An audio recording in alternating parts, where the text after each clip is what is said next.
Hi, today we are going to talk about deciphering why the devil is actually named Lucifer.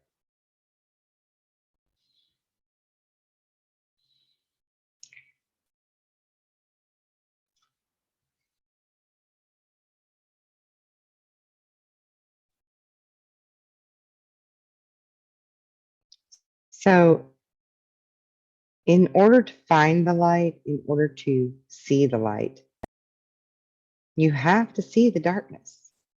You have to really face evil.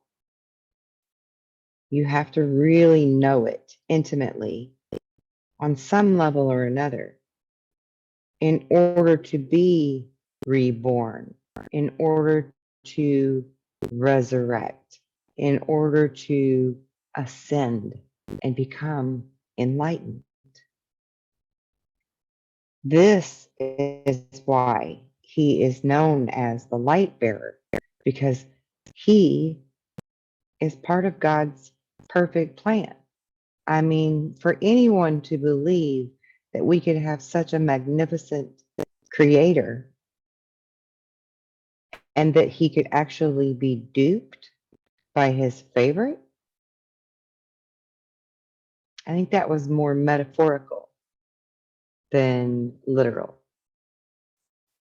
Because I think it was part of his plan to ensure that we all, as pieces of him, strive to come back to him. So without the struggle, why would you want to go back to source? You would want to just remain in all of this blissfulness and never return to the all, never return to heaven, or however you want to look at that. It's purposeful that we have a devil. It's painful.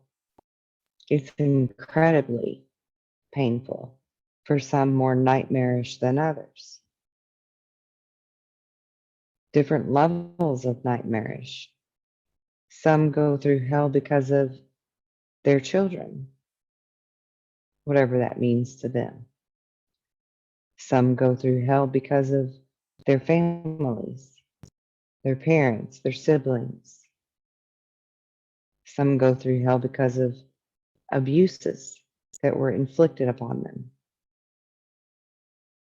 misdeeds of all sorts. And the bottom line is none of us are unscathed or not jaded by this world that we live in, this cyclical, earthbound school where we inevitably have to go through the darkness in order to find the light. We climb out of the proverbial well, or some of us claw our way out to the light at the end of the tunnel to find the hope again, to have a real life. And when you find that light, something in you has changed to where you appreciate this life more. And each time, we don't just experience this once, we will experience this multiple times in one lifetime until we have ascended to a point where we are truly able to live our best life here on this planet, but with the understanding that we are part of the all and that we will be whole and complete within the all as we are here enjoying this planet and when we go back to source. So The whole riddle and the whole notion or mystery of the devil's name being Lucifer, or the shining one, or the morning star, is for us to experience, learn, and seek the light again, to be reborn, to be resurrected, to be enlightened, to ascend. And the key in that, and the pure joy in that, is that we start out from birth as innocence, and then we experience life in all of its forms that jade us in all of our different ways. And then we go through that darkness, that valley of the darkness that's spoken of in the Bible. We face our shadow self, our inner self, the side that we're not necessarily proud of.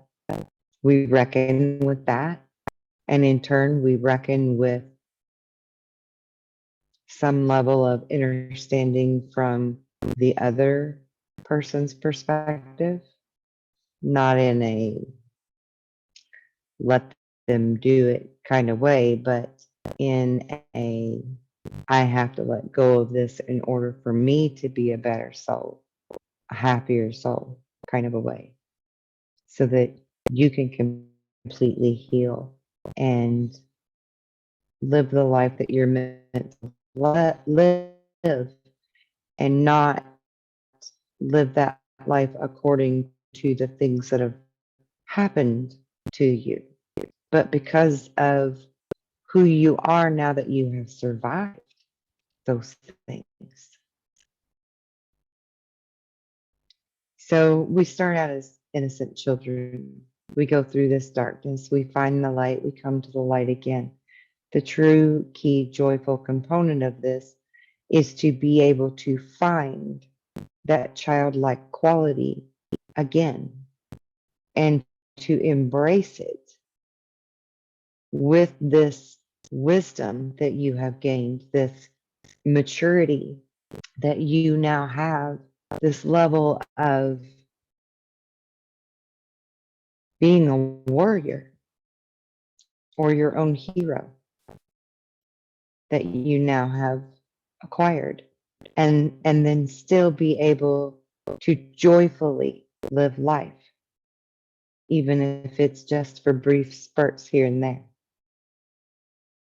but you enjoy things in life again because you're seeing through the eyes of a child, the child that you once were and still are, and are now able to embrace and nurture in an intelligible, safe, wise way. And so, if you can find the poetic justice in the existence of a devil, a Lucifer, I think this is certainly the angle we should be looking at, not to turn him into some martyr or hero or even a villain. You see, I hope to take away his power by understanding the flip side of things better, to where we can hold on with confidence to that positive side of it.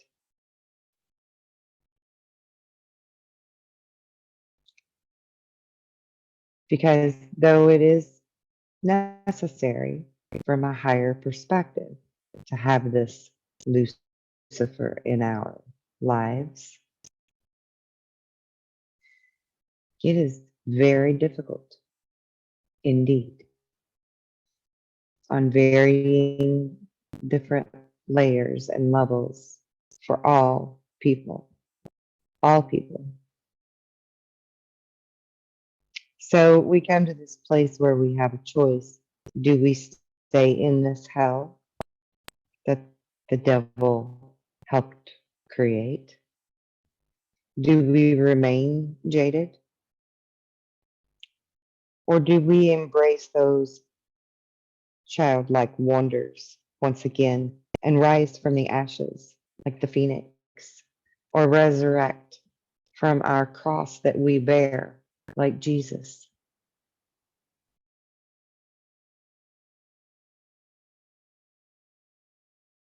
Be strong and be dignified, and remember how to laugh, to find that joy, that pleasure in something. Because without that joy, without that childlike wonder, what really is the meaning to life and what is the point? Now, on a side note, this is something I was thinking about earlier. I have a class coming up soon where I'm going to teach energy reading. And I was working on part of the lecture, and it hit me all of a sudden. Actors like Jim Caviezel, I mean, many actors do this as a practice. They study the person they're going to portray. They study this character, their character, their personality, their traits, their likes and dislikes, and what makes them tick, right? They study them so that they can portray them accurately. So we watch all these TV shows and all of these movies with all of these actors who do a really great job at making things seem real, but it's a movie. They're actors and they're acting out the characteristics and behavior of any number of walks of life. And essentially, actors are teachers, and you don't even really realize it. The actors are teachers because they're teaching you how to read energy. You were born with it, this ability to read energy. It's innately ingrained in you from the outside of your skin and the hairs on your body to your internal gut instinct and your voice in your head that speaks to you, that tells you right and wrong and truth and lies. You read energy all the time. You're walking, talking, living, breathing biological antennas, transmitters, and receivers. But these actors are your teachers, trying to remind you, possibly even unwittingly to them, reminding you of who you are and how to read energy. Because you all have within you a lie detector and truth radar. You know the truth when you hear it. You know a lie when you hear it. You just choose whether to call it out or not. Sometimes you choose whether or not to believe it. You talk yourself out of it. But you can read that energy in everybody and everything all day long, every day. You just don't remember. Because when we're children, nobody teaches us that that's a thing, that that's part of our anatomy, that that's part of our God given sacred gifts. But actors are teaching you. Let's take the show Everybody Loves Raymond, for example. You see Ray and his brother and his mother and his father and his wife and his kids all portraying these roles. Sometimes he's trying to pull one over on his wife, and she knows better most of the time. Behind the scenes, you're seeing his point of view and his side of it and what he's really up to. You're seeing behind the scenes on her side with perspective. It's like we're in their head, right? They're portraying to you what's going on inside their head. And then portraying to you the body language and the words that are coming out of their mouth for this role that they're playing. They're teaching you how to read energy. So I want you to think about that and take that with you from now on. Keep that closely in your mind, in your front of your file cabinet, so that when people are speaking to you or you're listening to videos or you're whatever, watching interviews on TV or whatever, you can know the truth. You can better trust your intuition and use your discernment to benefit you, to assist you in waking up further. You have so many avenues of information in this day and age, and many of them are great, but it's busy and it's noisy, and everybody's so thirsty for knowledge. They're thirsty for answers. So they're looking at all of these different things in different places when really all you need to do is calm your mind and listen to yourself to know which people are telling the truth and which ones aren't. You are a living, breathing, walking, energy reading machine, the most perfect kind, the kind that only has mistakes when your AI programming takes over the logical mind, the original AI. So I hope that this video has benefited you and given you great food for thought. Stay tuned because we have lots of really exciting things. August. Lots of exciting things. We're doing big things. So please like, share, and subscribe. And until we meet again, stay well and stay blessed in love and light.